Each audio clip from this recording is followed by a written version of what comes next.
Hey everybody, welcome back again, and today I am taking a look at another new figure that is just now starting to hit Target store shelves, and that's going to be Transformers Studio Series, Transformers the Movie, Hot Rod.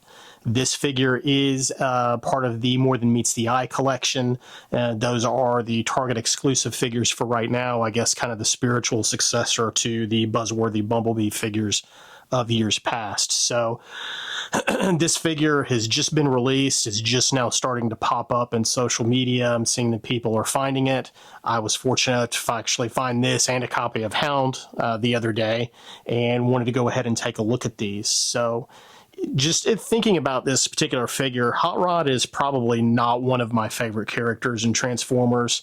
Obviously, as a kid growing up in the 80s and seeing the Transformers movie, you kind of blamed him for what happened to Optimus Prime.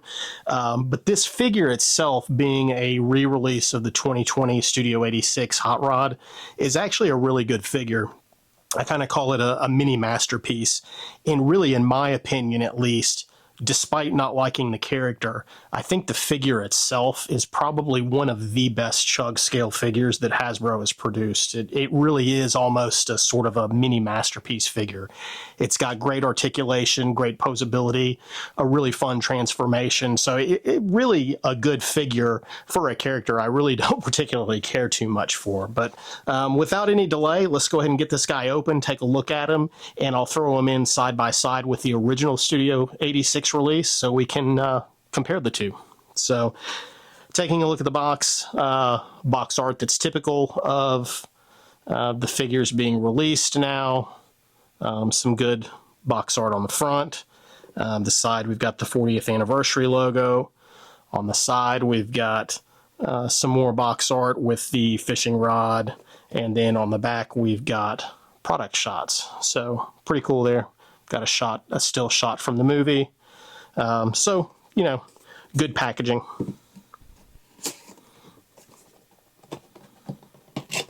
And let's go ahead and get into this one. So as far as accessories go, he comes with, very similar to the original Studio 86 release, he comes with the two guns, the little buzzsaw hand attachment, but he also comes with some additional stuff, which is the fishing rod, this shield, and this sword. So let's take a look at these first.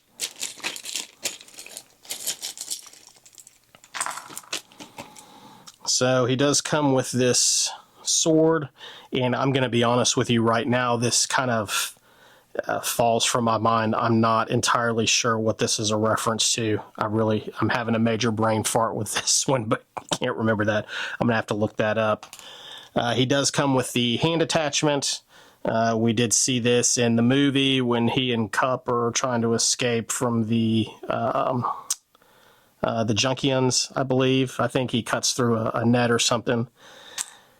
We've got the two pistols. Slightly different pistols. Those are a little bit different than the original release. I think the original release, they were all silver. They didn't have the magenta colored handle. And then we've got a matrix here. So a little bit different from the original studio release. If you remember, we did have a painted matrix, and we kind of had a blast effect that fit into the matrix. It kind of made it look like it was glimmering in light, so you could kind of recreate that one scene where he finally opens the matrix.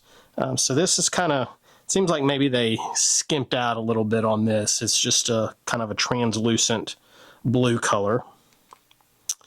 And then we've got this shield. So we've got a little pivot right there, I guess, so he can kind of hold on to it like a shield. And I'm going to be honest with you, this reference escapes me a little bit right now too. I can't remember if that's from a cartoon episode or what. I don't immediately remember that from the movie. And then we have the fishing rod. So it's kind of a flexible, soft plastic. Is what it is, kind of like the Masterpiece hot rod release where we got the fishing rod with that toy as well. And then let's get him out of his plastic chains here.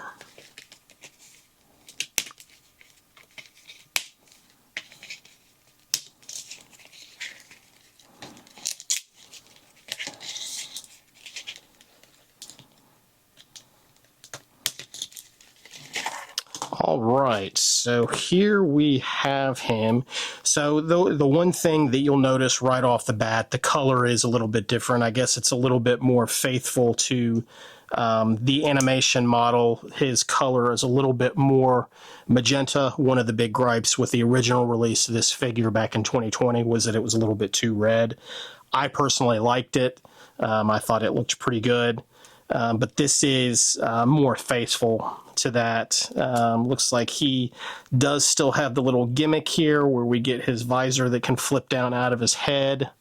So again, very, very much the same figure. Nothing has changed in terms of the mold, really just the coloring here. And let's bring in the original Studio 86 release so you can kind of see really the stark difference between the two colorings. So you can see this is the original Studio 86 release. He's obviously red, and here we've got the magenta color that they've tried to make a little bit more faithful, like I said, to the cartoon animation. So I will say that the face sculpt on this latest release, the details on it, to me at least, look a little bit softer than the original release. And I don't know if maybe that has to do with mold degradation. Let's try to get it focused in there a little bit better. But there's just something about the details that look a little bit softer on the new release. He's almost more childlike looking in this. With this face sculpt. I know that for all intents and purposes they're identical, but I think maybe it's probably the color that's playing with it a little bit that makes it look different. Articulation, we'll look at that. It's going to be the same as this figure. We get head that goes all the way around. It's on a ball joint. As I mentioned before, we get this little gimmick at the top where you can open up his head and pull the visor down. Arms go straight out. We get a little bit of a butterfly with this. So if you can see it there, arms do go all the way around. They're a little bit hindered by the spoiler here. We get a waist swivel all the way around. Legs all the way up. And don't really get a whole lot of back here. It's hindered by this waist piece here. Leg goes all the way out to the side. We do get a thigh swivel all the way around. We get a double jointed knee, so you get better than 90 degrees there. I think, if I remember correctly, it's the same way with the arm. So you do get that. You get a swivel at the elbow there, and then you get the articulated hand on a single pin.